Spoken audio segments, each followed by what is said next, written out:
Last 2 games para sa ating kababayang si Kai Sotto sa Japan B-League at makikitang gustong tapusin ang season na ito na may magandang personal record na malaking tulong din sa kanyang imake internationally.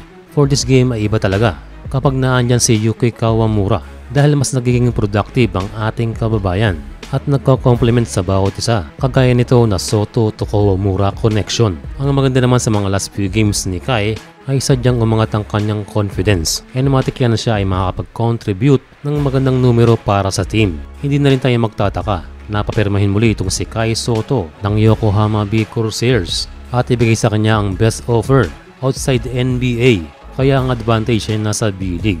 And kung sakaling interesado ang Converge ay malaki-laki ang kanilang dapat bitawan, kaya tuloy-tuloy ang magandang karir ng ating Gilas center.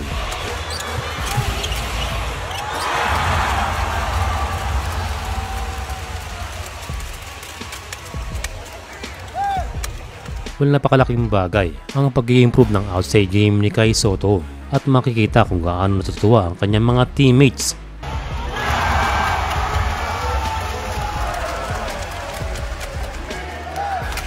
Well, sa panahon ngayon na mataas na ang kompetisyon sa mga naglalabas ng 7-footer, late man ay panahon na rin na ipakita ang kanyang improvement sa area sa labas ng paint.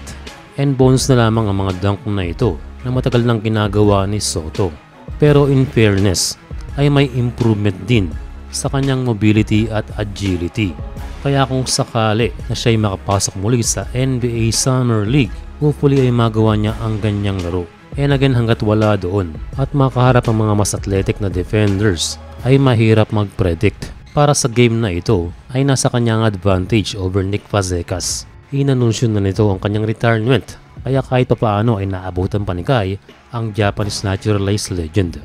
Again, another good game para sa ating kababayan. Nakapagtapos si Kai ng 19 points, 14 rebounds at 3 blocks. Sa kalagitnaan ng 4th quarter ay nakahabol itong Kawasaki, kaya muling binalik ang Yuki and Kai tandem. Yan ang naging issue ng Yokohama Corsairs ngayong season dahil kulang sila ng local support. Hindi katulad ng mga team nila 3D na mahusay ang mga local players. Tanggalin mo lang si Kawamura ay hirap na ang team.